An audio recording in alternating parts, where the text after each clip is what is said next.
આ વિડીયોમાં આપણે લૂપ્સનો ઉપયોગ સ્ટ્રિંગ સાથે કઈ રીતે કરી શકીએ છીએ એના વિશે થોડું ડિટેલમાં જાણીશું. પહેલા આપણી પાસે એક સ્ટ્રિંગ હોવી જોઈએ. તો એક સેમ્પલ સ્ટ્રિંગ S1 હું બનાવીશ.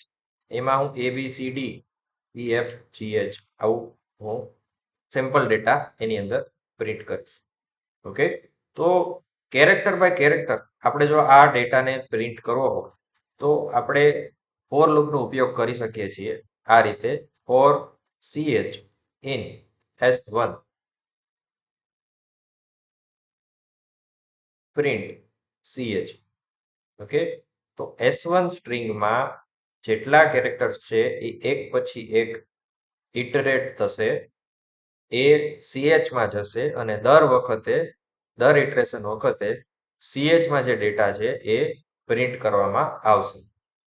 તો આપણે આ મોડ્યુલને રન કરીએ અને આપણને આઉટપુટમાં દેખાય છે કે ABCDEFGH ઇન્ડિવિડ્યુઅલી પ્રિન્ટ સ્ટેટમેન્ટથી પ્રિન્ટ થયેલા દેખાય છે.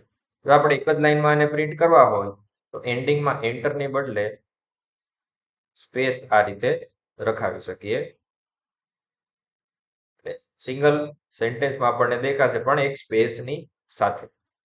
ઓકે, હવે આપણને એક ક્વેશ્ચન થશે કે સર આમાં CH તો અવેલેબલ છે પણ દરેક કેરેક્ટરની ઇન્ડેક્સ આપણી પાસે છે નહીં. બરાબર છે, તો એના ઘણા બધા રસ્તા છે. અહીંયા એન્યુમરેટ ફંક્શનનો ઉપયોગ કરો અને આઈ એટલે કે ઇન્ડેક્સ આપણે રાખી દઈએ. ઓકે, અહીંયા એન્ડ આપણે કસ્ટમાઇઝ નથી કરવું આ પર્ટિક્યુલર કેસ માટે. તો દર વખતે ઇટરેશન વખતે આઈની વેલ્યુ ઇન્ડેક્સની વેલ્યુ પણ આપણને એન્યુમરેટ ફંક્શનના લીધે મળશે. અહીંયા આપણે જોઈ શકીએ છીએ કે 0 થી લઈને 7 સુધી ઇન્ડેક્સ પણ ઇન્ક્રીમેન્ટ થાય છે જે આઈની વેલ્યુ છે, અને ભેગા કેરેક્ટર્સ પણ આપણને મળે છે જે CH દ્વારા મળે છે. તો જો ઇન્ડેક્સની જરૂરિયાત હોય તો આપણે આ રીતે કામ કરી શકીએ છીએ. ઓકે, બીજી મેથડ્સ પણ છે કે જેમાં આપણે ઇન્ડેક્સ થી ઇટરેશન કરી શકીએ છીએ. રેન્જ ડિફાઇન કરીને 0 અને length of S1 string. Okay, તો આ કેસમાં આપણે ખાલી આઈની વેલ્યુ પહેલા પ્રિન્ટ કરીએ તો આપણને આઉટપુટમાં શું મળે છે? 0 થી લઈને 7, જે આપણી જે સ્ટ્રિંગ છે એની લેન્થ સૂચવે છે એવું કહી શકાય. બરાબર છે, ઇટરેશન સાથે 0 થી લઈને 7 સુધી. તો અહીંયા આપણે આવું લખીએ હવે કે S1 પછી સ્ક્વેર બ્રેકેટમાં I, તો આ બધા કેરેક્ટર્સ પ્રિન્ટ થશે. ઓકે, તો અહીંયા આપણે રન કરીએ અને A થી લઈને H સુધીના કેરેક્ટર્સ સ્ક્રીન ઉપર આપણને મળશે. હવે બંનેની વેલ્યુ જોઈતી હોય તો I અને કોમા કરીને S1 બ્રેકેટમાં I એવું આપણે લખી શકીએ. તો આ થોડું વધારે બોટમ લેવલ કસ્ટમાઇઝેશન કહી શકાય કે આઈની વેલ્યુ ઇન્ડિવિડ્યુઅલી આપણને મળે છે ને સ્ટ્રિંગના ઇન્ડિવિડ્યુઅલ કેરેક્ટર્સ એક્સેસ કરીને આપણે કામ કરીએ છીએ. કોઈ CH વેરિયેબલમાં એ સ્ટોર થઈ ગયેલા હોય અને એની ઉપર કામ કરતા હોય એવું નહીં, કે આપણે સેપરેટ જાતે કરીએ છીએ. ઓકે, હવે સ્ટ્રિંગ પ્રિન્ટ કરતા જોઈ લીધું. ઓકે, તો સ્ટ્રિંગને રિવર્સમાં પ્રિન્ટ કરવી છે એ પર્ટિક્યુલર કેસ માટે શું કરી શકાય?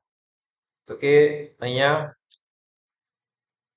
રેન્જ જે છે એને રિવર્સ તમે બનાવી નાખો, તમને 7 થી લઈને 0 સુધીના ઇન્ડેક્સીસ મળશે આઈમાં, અને એના રિસ્પેક્ટિવ કેરેક્ટર્સ પણ તમને મળશે. તો આ રીતે તમે સ્ટ્રિંગને રિવર્સમાં પ્રિન્ટ કરી શકો છો.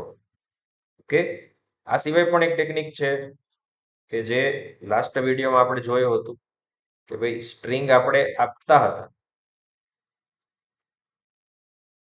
અહીંયા આપણે ફર્સ્ટ એક્ઝામ્પલ લઈ લઈએ, સ્ટ્રિંગ પ્રિન્ટ કરી કેરેક્ટર વાઇઝ. ઓકે, તો અહીંયા સ્ટ્રિંગને કોલન -1 આ રીતની અરેન્જમેન્ટ આપણે આપી દઈએ તો આપણી સ્ટ્રિંગ જ રિવર્સ થઈ જાય અને પછી ફોર લૂપને મળે અને એને એ પ્રિન્ટ કરે તો એ રિવર્સમાં આ રીતે પ્રિન્ટ થયેલી આપણને દેખાશે, પહેલા એચ અને લાસ્ટમાં કેપિટલ એ. ઓકે, તો આ રીતે તમે સ્ટ્રિંગને રિવર્સમાં પ્રિન્ટ કરી શકો. સ્ટ્રિંગના કોઈ પર્ટિક્યુલર ભાગ જ પ્રિન્ટ કરવા હોય તો અહીંયા આપણે એ રેન્જને લખી શકીએ છીએ કે 3 થી લઈને મારે 6 સુધી ના કેરેક્ટર્સ જ પ્રિન્ટ કરવા, 3, 4 અને 5 એ જ કેરેક્ટર પ્રિન્ટ કરવા છે. તો અહીંયા હું કોલનમાં લખી દઈશ, એટલે એટલું જ સ્લાઇસ થઈને ફોર લૂપને મળશે નવી સ્ટ્રિંગ, અને એના કેરેક્ટર્સ પછી પ્રિન્ટ કરશે ડી, ઈ અને એફ. ડી કેપિટલ, ઈ અને એફ સ્મોલ, આટલું પ્રિન્ટ થાય છે. ઓકે, તો પર્ટિક્યુલર રેન્જ આપણે સ્ટ્રિંગની પ્રિન્ટ કરવી હોય તો એને આ રીતે સ્લાઇસ કરીને પછી ફોર લૂપને આપીએ તો એ પર્ટિક્યુલર રેન્જ પ્રિન્ટ થશે. ઓકે, તો આ રીતે રિવર્સમાં સ્ટ્રિંગ પ્રિન્ટ કરી શકાય છે, એઝ વેલ એઝ સ્લાઇસીસ એના પ્રિન્ટ કરી શકાય છે. વાઇલ લૂપથી આ જ વસ્તુ કરવી હોય તો આપણે શું કરીએ, તો કે આઈ વેરિયેબલમાં પહેલા 0 સ્ટોર કરી દઈએ, while I is less than length of our string, અને પ્રિન્ટ આપણે સ્ટ્રિંગનું નામ અને સ્ક્વેર બ્રેકેટમાં ઇન્ડેક્સ તરીકે આઈ મૂકીશું. ઓકે, હવે આવી રીતે પ્રિન્ટ કરીએ ત્યારે એ વસ્તુનું ખાસ ધ્યાન રાખવાનું છે કે આઈની વેલ્યુ પ્લસ ઇક્વલ ટુ 1 દર વખતે થઈ જાય, અધરવાઇઝ આ લૂપ પૂરી નહીં થાય. તો while loop that is not suggested but we can use it. બરાબર છે, એનો પણ ઉપયોગ કરી શકાય છે. અહીંયા પણ આપણે આઈ વેરિયેબલથી ઇટરેશન થાય છે એટલે આપણે આઈને પણ આપણા કેરેક્ટર્સની સાથે પ્રિન્ટ કરી શકીએ છીએ, 0 થી લઈને 7 અને એના કેરેક્ટર્સ રિસ્પેક્ટિવ પ્રિન્ટ થાય છે. ઓકે, તો while લૂપથી આપણે કેરેક્ટર્સ કઈ રીતે પ્રિન્ટ થાય વિથ ઇન્ડેક્સ એ જોયું, ફોર લૂપથી વિથ ઇન્ડેક્સ, વિધાઉટ ઇન્ડેક્સ, રેન્જના એક્ઝામ્પલ સાથે પણ જોયું, એન્યુમરેટ સાથે પણ જોયું. નોર્મલ પ્રિન્ટિંગ કઈ રીતે છે, મોસ્ટ કોમન જેને કહી શકાય, for ch in s1 print ch, this is most common. તો આ રીતે તમે નોર્મલી લૂપમાં ઇટરેશન કરી શકો છો આપણી સ્ટ્રિંગ અને એના ઇન્ડિવિડ્યુઅલ કેરેક્ટરનો ઉપયોગ કરી શકો.